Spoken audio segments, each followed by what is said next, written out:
سینکڑوں مثالیں ملتی ہیں ایسی جو دین میں نئے کام ہیں۔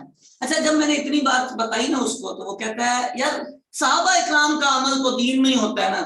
تو میں نے ان کو کہا اللہ نے قرآن میں نبی پاک پر آیت نازل کی ہے، الیوم اکملت لکم دینکم، اللہ نے دین مکمل کر دیا ہے۔ کب کیا ہے؟ نبی پاک کے زمانے میں۔ اللہ نے دین نبی پاک کے زمانے میں مکمل کر دیا، ٹھیک ہو گئی بات۔ اب نبی پاک کے زمانے میں اللہ دین مکمل کر دے تو کیا جناب عمر فاروق کو یہ اجازت ہے کہ ایک نئی بدعت لے کے آ جائیں؟ جناب عثمان غنی کو یہ اجازت ہے کہ ایک نئی بدعت لے کے آ جائیں؟ ان کو اجازت ملتی ہے؟ دین اللہ نے مکمل کر دیا ہے، تو اللہ نے مکمل کر کے اس میں کوئی راستہ چھوڑا ہے یا نہیں؟ اگر مکمل کر کے پیک کر دیا ہے تو یہ چیزیں کیسے دین میں داخل ہو گئی؟ کون سا راستہ تھا؟ سمجھانا تو پڑے گا نا، نہیں سمجھ میں آئے گی کیونکہ امام کوئی نہیں ہے ان کا۔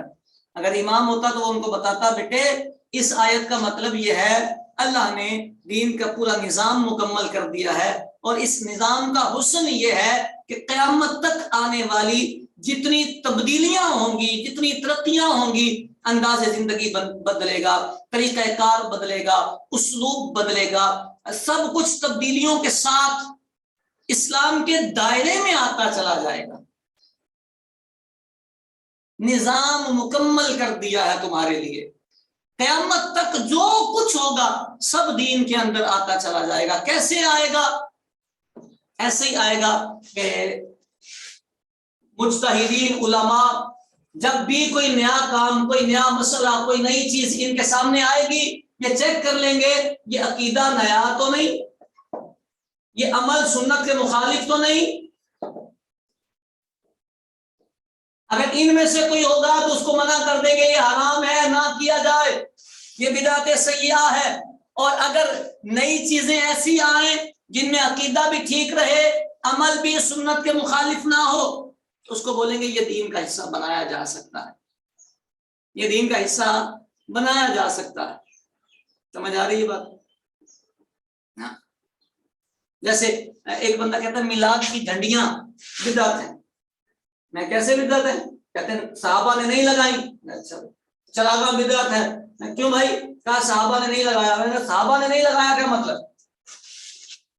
ان کے دور میں چراغاں نہیں تھا، یہ نئی چیز آئی ہے۔ دیکھنا یہ ہے کہ چراغاں کرنے سے کوئی سنت مٹ رہی ہے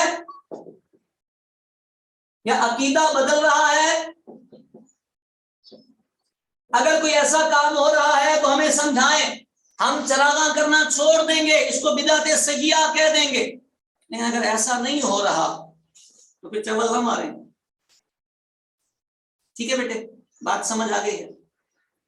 بہت ساری گفتگو میں نے سمیٹنے کی کوشش کی اور آپ تک وہ چیزیں ڈلیور کرنے کی کوشش کی جو میرا دل کرتا تھا کہ ہمارے ہر نوجوان کو ان اصولوں کا پتہ ہو، تاکہ عبارتوں میں پھنسنے کی بجائے، عبارتوں میں الجھنے کی بجائے ہمارا طالب العلم، ہمارا نوجوان مسائل کو طریقے سے سولو کر سکتا ہو، اس کے ذہن میں گھسا۔ عقیدے کا باب اور بھی بڑا ہے، اور بھی بہت ساری چیزیں ہیں۔ ممکن ہے کہ آپ کے اذہان میں بھی بہت سارے سوالات ہوں۔ میرا آپ کا تعلق ایسا نہیں ہے کہ آج آخری کلاس پر ختم ہو گیا ہے، آپ میرے ساتھ ہیں، میں آپ کے ساتھ ہوں۔ زندگی میں کبھی بھی کوئی اشکال آئے، کوئی خیال آئے، کوئی وسوسہ آئے، ضرور پیش کریں۔ جہاں تک اللہ نے علم دیا ہے اس کی روشنی میں ہم اسے حل کریں گے۔